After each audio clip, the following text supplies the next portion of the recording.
साथियों नमस्कार। बहुत बहुत स्वागत है आपका हमारे यूट्यूब चैनल पर।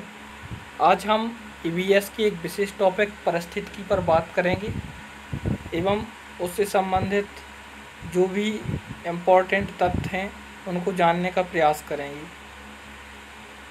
इनमें जो भी विशेष शब्द हैं, तथ्य हैं, इनको किसने प्रयोग किया, किस प्रकार से उन्होंने प्रयोग किया, कौन से सन में प्रयोग किया, हम इस टॉपिक में जानने का प्रयास करेंगे।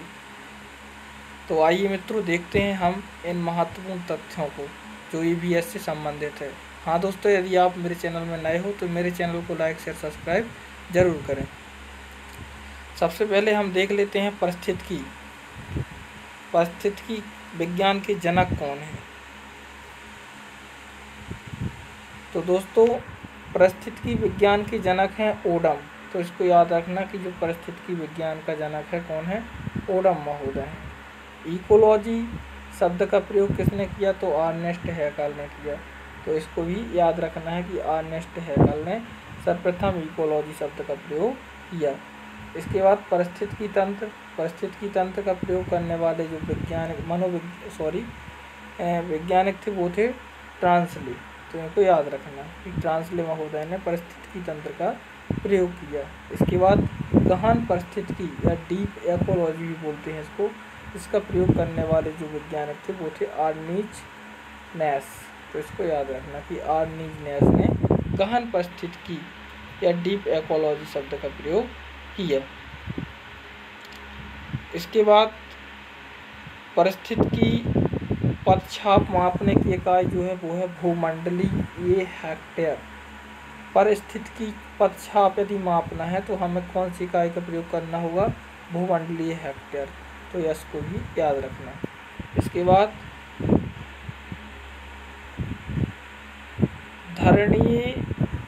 धारणीय या स्थायी विकास की अवधारणा किसने दी?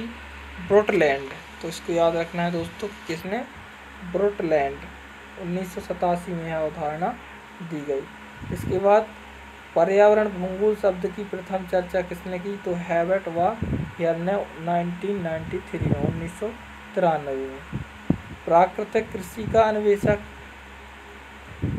मसानोबु फुकुओका। इसको याद रखना कि मसानोबु फुकुओका, इसने प्राकृतिक कृषि की खोज की थी। प्राकृतिक कृषि की खोज करने वाला वैज्ञानिक कौन था? मसानोबु फुकुओका। ठीक है ना, इसको याद रखना।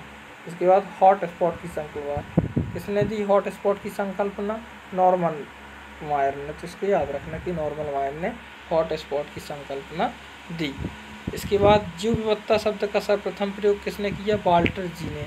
एवं रोजन जी ने भी किया था, लेकिन याद रखना कि वाल्टर जी रोजन 1986 में इन्होंने जीव विविधता शब्द का सर्वप्रथम प्रयोग किया।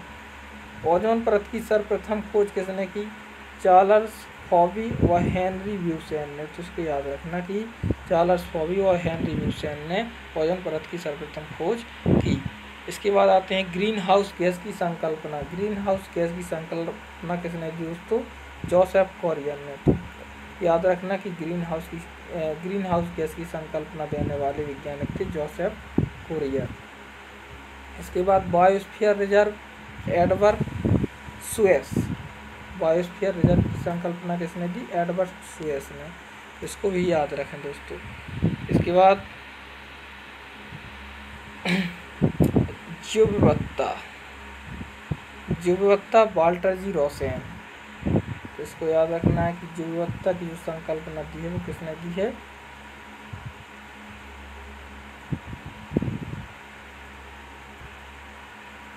Walter G Rosen.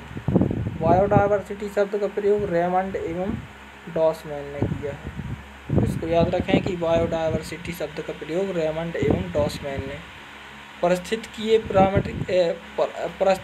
पिरामिड की संकल्पना एल्टन महोदय ने। किसने? एल्टन महोदय ने। वैश्विक मंदन शब्द जेराल्ड स्टोनहिल ने दिया। किसने? जेराल्ड स्टोनहिल। वैश्विक मंदन, इनको अपने जहन में उतारें एवं लेखन क्षमता के साथ पढ़ने का प्रयास करें मित्रों। इसके बाद लास्ट है भारतीय परिस्थितिकी के जनक कौन है? प्रोफेसर आर मिश्र। तो इसको याद रखना कि प्रोफेसर आर मिश्र किसके जनक है, भारतीय परिस्थितिकी के जनक हैं। इसके बाद देखते हैं भारत में पर्यावरण संरक्षण के प्रयास। भारत में पर्यावरण संरक्षण हेतु कई प्रकार के प्रयास किए गए जो निम्नलिखित हैं। पहला प्रयास, भारत वन अधिनियम बनाया गया। कब बनाया गया? 1927 में। तो इसको याद रखना कि 1927 में भारत वन अधिनियम बनाया गया। दूसरा, वन्य जीव संरक्षण अधिनियम 1972, इसको भी याद रखें। वन संरक्षण अधिनियम 1980 या 1980 में बना।